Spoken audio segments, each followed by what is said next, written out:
Hello all, Mike Russakoff here, Mike from Atlanta. I am ADD's advocate, and tonight I wanted to share a video that's I've already spoken on, but a lot of people out there don't know that much about me, so I'm thinking my Gottis story will be a head turner, hopefully. As I said before, I'm 48 years old. I was born in Queens, New York. We moved to Atlanta, Georgia in 1980 when I was 8 because my father grew up in Brooklyn, which was predominantly mafia in those days. And my uncle was, his name was Charles Tavernese, okay? He was full-blooded Italian. His uncle was Joe Napolitano, the Joe Napolitano. But my uncle, my father, they didn't want nothing to do with it. Both honorable stand-up men. But my uncle was a carpenter, and he got my dad a job. And in those days, you would get what was called a union job. And for those of you that don't know, to the younger audience, when you talk about unions in places like New Jersey and New York, when you talk about union jobs, that's usually code for mafia run. So my uncle and my father worked for a couple outfits that were union jobs, and my dad has all kind of crazy stories. So my best story that I was involved in, I was 13, 14 years old, okay? And like I said, we moved from New York to Atlanta in 1980 because my father grew up in this and he wanted to give us a better life. He didn't want me to grow up. You know, he grew up in the streets. He was a cab driver and he's seen a lot of stuff. He grew up in all of it. And, you know, he didn't like it. He wanted better for his family. But anyways, my aunt and uncle live in Brooklyn, and they live one street over from John Gotti back in the day. This is before he moved to Howard Beach, before prison. I'm going back in the 80s, the 70s and 80s. So he lived, like I said, one street over from my aunt and uncle in Brooklyn, and we used to go back and forth to New York and visit. So one 4th of July, John Gotti was having a block party. It was 4th of July block party. And there was thousands of people in the streets. And for those of you that don't know what a block party is, that's when they rope off the entire street. They rope off both ends of it so no cars can go through, right? Well, there's thousands of people out in the streets partying, having a good old time. I'll never forget, it was where I saw the biggest speaker I've ever seen in my life.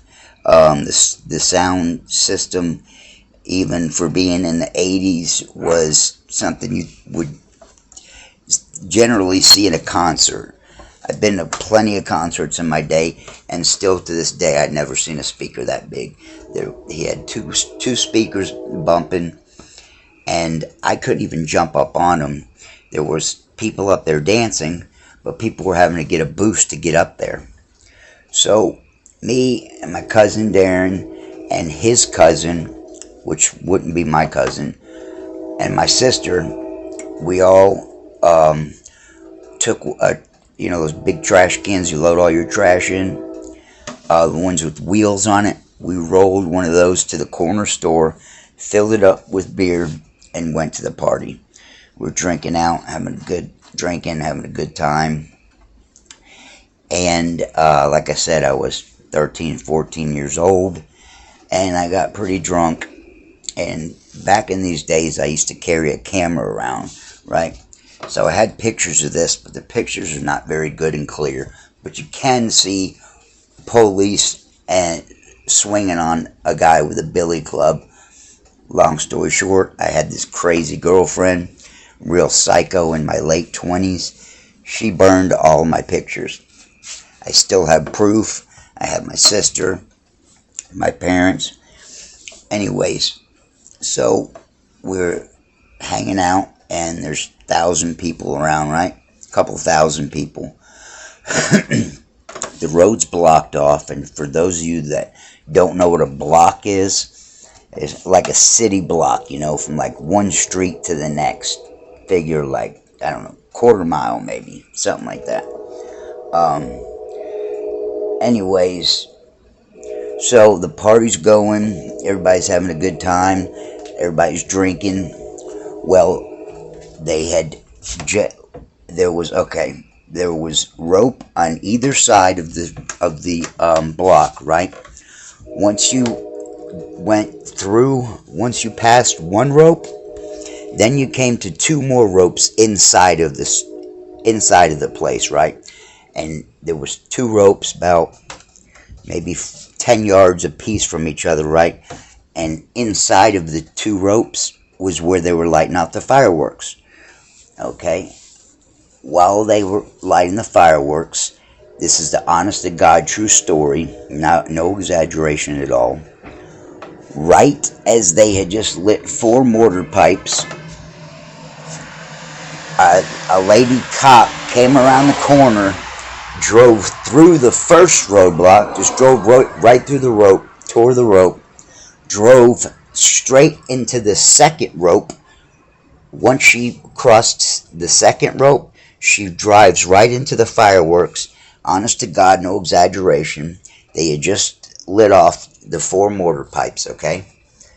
As soon as they lit off 4 mortar pipes, the lady cop drove through it. It knocked him over. When it knocked it over, the fireworks shot off, and one hit a wall and nearly missed a lady in a baby carriage. Another one, someone got burn debris.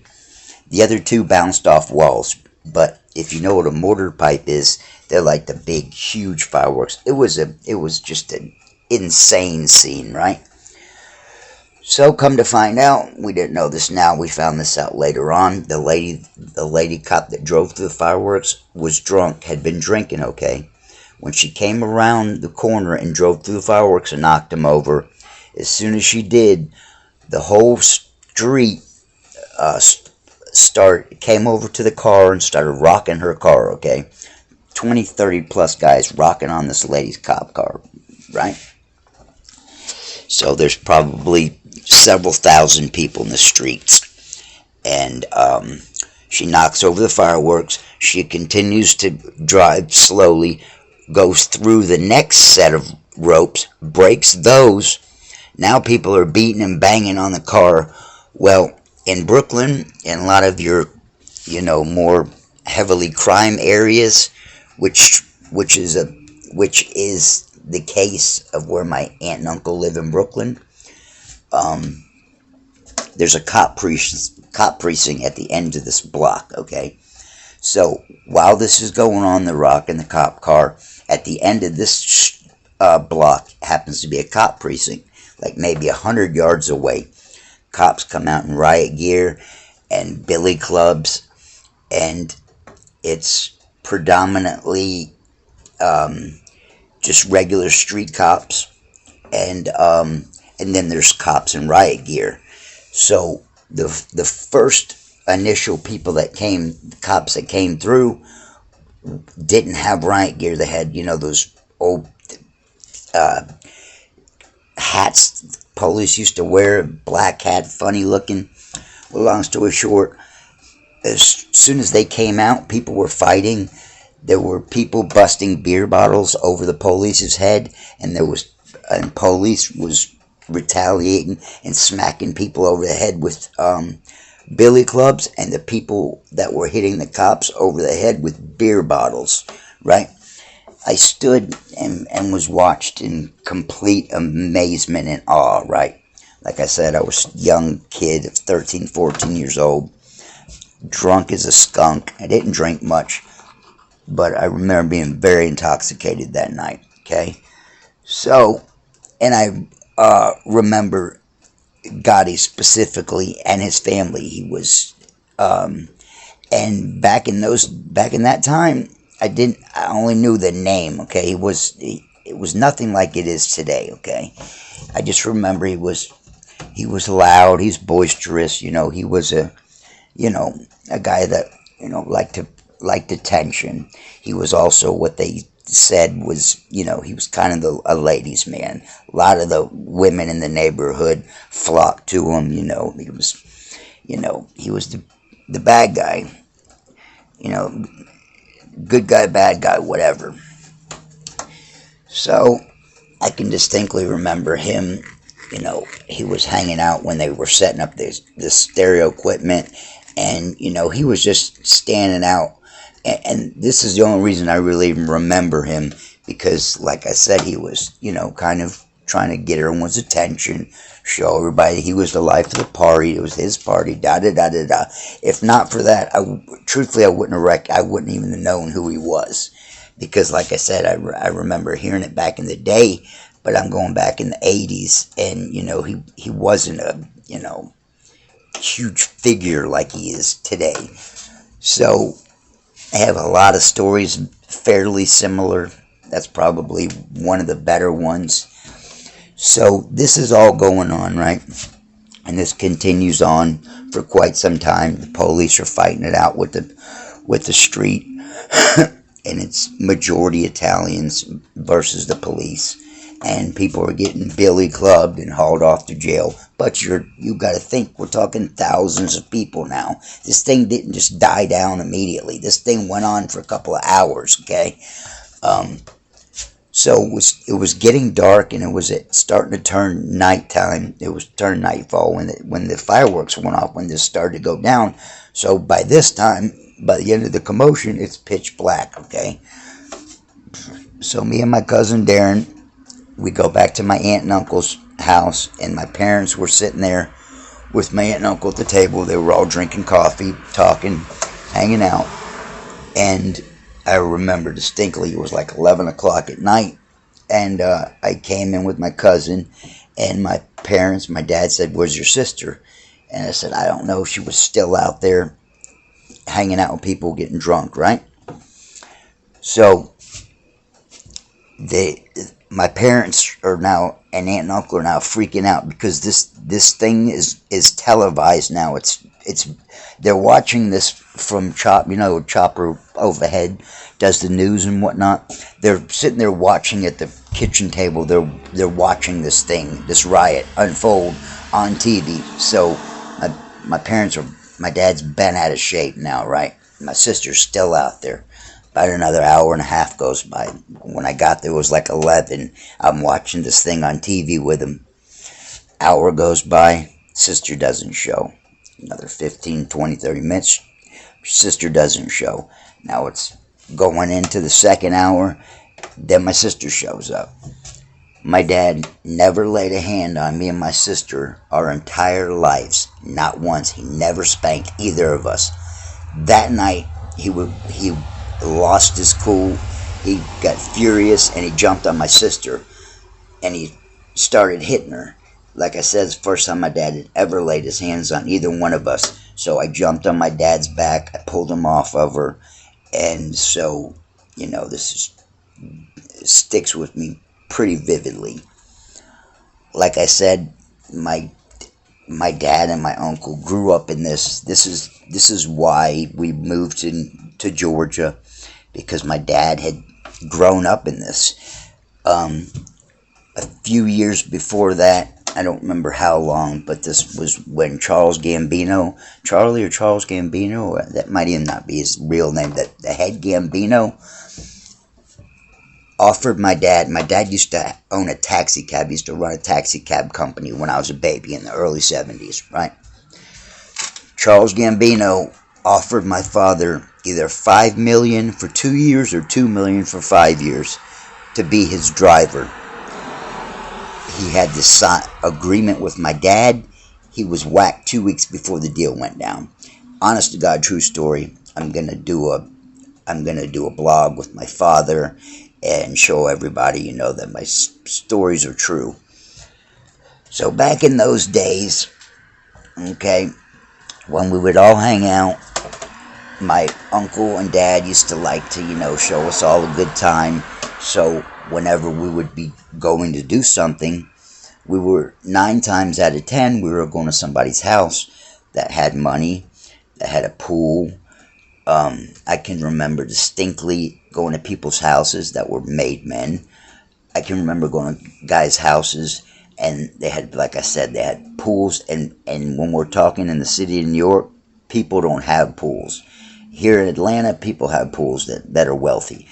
But if you have a pool in the city of New York, you're beyond wealthy. It's very, very rare. So I remember going to guys' houses that had pools for barbecues. I remember distinctly one time when we went to his uncle's house and we watched the Tyson fight. That's how long ago this was. What else? So I can remember several times. I think it's the Verrazano Bridge. I'm not sure. There's a bridge in New York where they film a lot of movies, right? It's where in the movie Ghost with Patrick Swayze and Whoopi Goldberg. There's a scene in it where where the guy that's paid to kill him gets taken off by these demons. The movie Ghost. Well, that's filmed right there by that bridge. That right under that bridge is, like I said, it's a very well known little spot. It's in a ton of movies. I mean, it's been in a boatload of movies over the years. Right there at that spot. I can remember one time we was out to eat on a Friday night. We were at a nice Italian restaurant. Me, my grandma, my aunt and uncle, my mom and dad, and my sister. And we were all out to eat. And this wasn't the only time it happened. But we were sitting out to eat. And right in the middle of our meal, our food had not even got there yet. I think we just got salad and bread. Our food hasn't even come yet. And waiter comes over the table and says, I'm sorry, people, but you're going to have to go. Your food's been comped, which means someone's paid the bill, but we got to go. So that really did happen. Those aren't just fake allegations. I can attest to that stuff really happened. You really would get thrown out of a restaurant. The mob would come in and would make everyone leave. It was nothing. It was no secret. It happened all the time, all over town. It was also another one of the things that disgusted my father and made him want to move. He knew a lot of mobsters. Like I said, he worked in the union with some, for some. So did my uncle. It was very prevalent in our lives. In our lives, mine as a kid and my dad his entire life. He knew a lot of these mobsters. The stories he tells, and I'm no liar, neither is my father. I shoot it to you straight.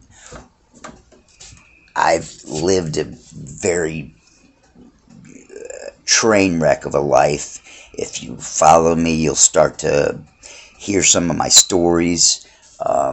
I have ADD, attention deficit disorder. It plagued me, and it was a very hard thing to deal with. It's what drove me and led me to start a channel. I want to be an advocate for ADD and help kids that struggle with it as well, just like I did. So that's probably one of my best stories, the John Gotti 4th of July block party. I had stories for days. When I was 15, I was just starting to be, started high school, and it was real hard for me to deal with. I had suicidal thoughts, ideations. I spent a lot of time in jails, rehabs, institutions. I was put on Ritalin at 5 years old. Nobody's fault but my own, but it's very common amongst us with ADD who are put on medicine at a young age. We become drug addicts. I am now a recovering addict. I got a year and some change clean, thank the good Lord. But I was a heavy drug user for many, many years, trying to get out of my head, trying to escape the mental torture. It's literally mental torture and anguish. Anyways, I'm very grateful for anybody and everyone who's supporting me, watches me, comments, likes, subscribes to me. I'm very grateful. I got a million stories coming. I've written a book, and I think you guys are going to be very pleased. For you avid readers, for anyone that's, a lot of people like jail stories and rehabs, and I've seen and done a lot of crazy shit in my day. So join me on my journey. I'm Mike Russakoff. You can see me all day on YouTube. You can friend request me on Instagram or Facebook. Reach me on social media. If you have ADD, or your family members, or you know of a loved one and that could use someone to talk to help them out, please send them my way. That's it for tonight. I'll get back with you guys tomorrow. Love you all. Thank you. God bless. Have a good night.